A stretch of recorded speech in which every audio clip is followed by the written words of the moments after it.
And watch this space. We'll be back with more news.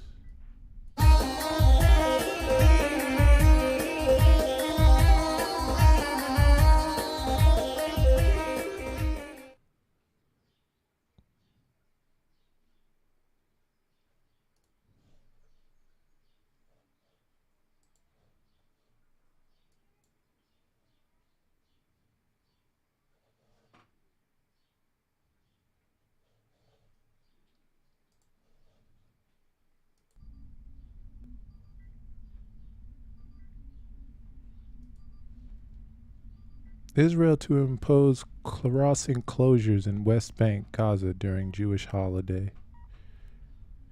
Israel occupation forces announced on Sunday that no crossing or checkpoints will operate from Monday until Wednesday, leaving the occupied West Bank and Gaza Strip cut off, the Middle East Monitor reported. The decision comes as Israel prepares to mark the Jewish holiday of Purim Tuesday and Wednesday. Even humanitarian and other outstanding cases will require the approval of the Coordinator of Government Activities in the Territories, the COGAT, the Israeli authority in charge of Palestinian affairs in the occupied territories. According to the Times of Israel, the occupation said the border crossings for Palestinians were to reopen on Thursday, subject to a situational statement or a situational assessment. And from MiddleEastMonitor.com, Israel to impose West Bank Gaza crossing closures during Jewish holiday. Israel occupation forces announced yesterday that no crossings or checkpoints will operate from today until Wednesday, leaving the occupied West Bank and Gaza Strip cut off. The decision comes as Israel prepares to mark the Jewish holiday of Purim tomorrow and Wednesday. The closures are standard practice during the Jewish national holiday of Purim, which the military claim is a preventative measure.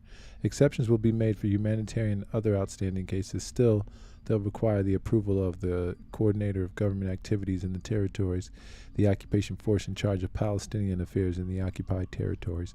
According to the Times of Israel, the occupation said the border crossings for Palestinians were to reopen on Thursday, subject to a situational assessment.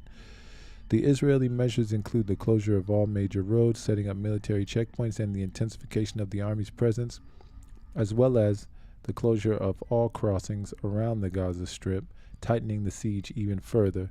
All such abusive and oppressive actions against Palestinians are said to be needed as a means of securing the celebrations of the settlers. Last year was the first year in 5 years in which a closure was not imposed on the occupied West Bank. These closures further damage and limit the growth of the Palestinian economy.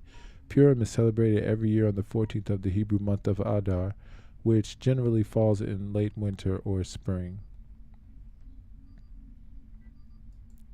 And from Barat Times, West Bank Gaza Palestinians to be banned from entering Israel during Purim.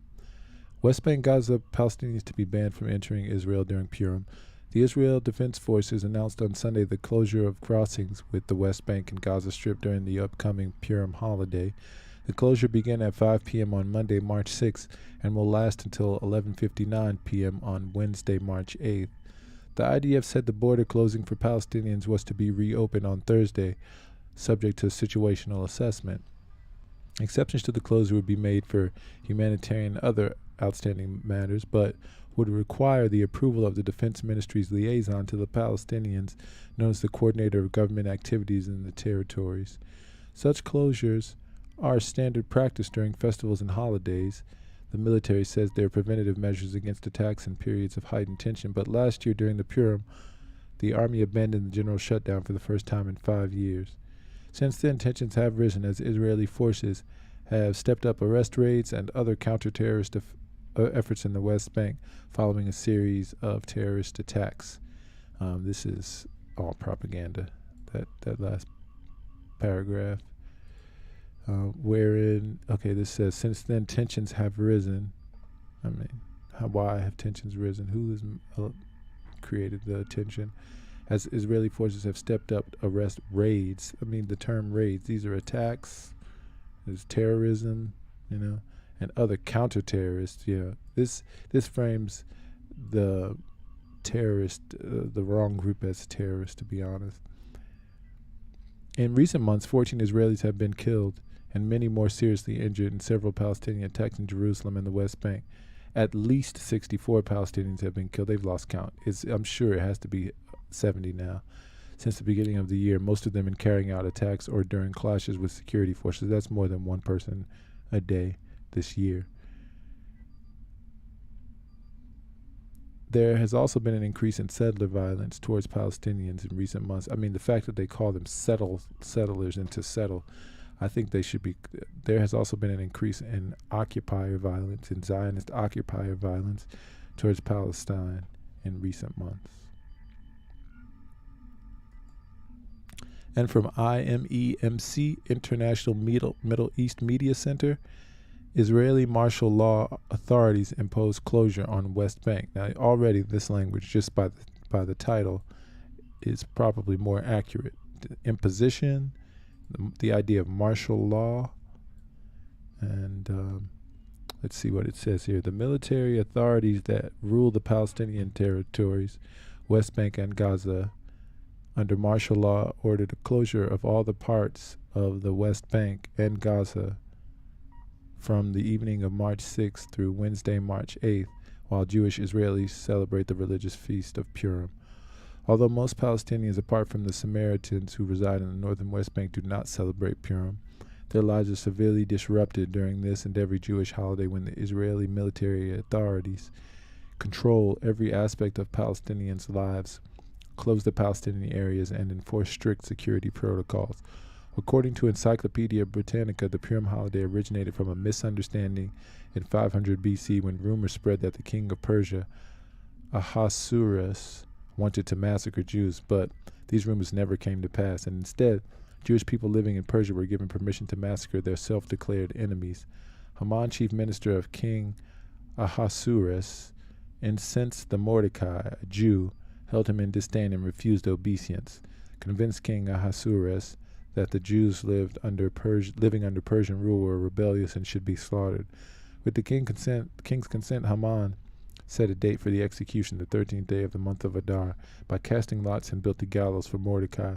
When rumors of the planned massacre reached Esther, beloved Jewish queen of Ahasuerus and adopted daughter of Mordecai, she risked her life by going uninvited to the king to suggest a banquet that Haman would attend.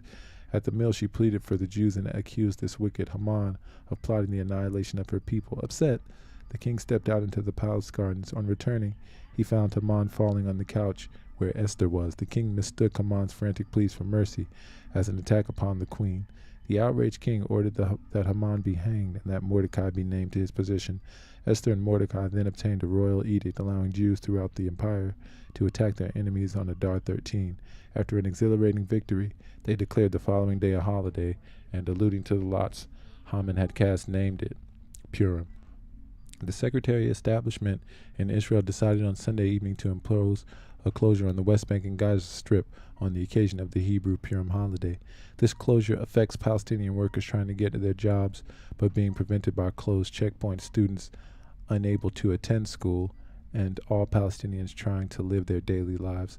According to Israeli media, the closure will start Monday at midnight and last through Wednesday. So this holiday's the story behind it is an excuse to attack and be violent. Yeah.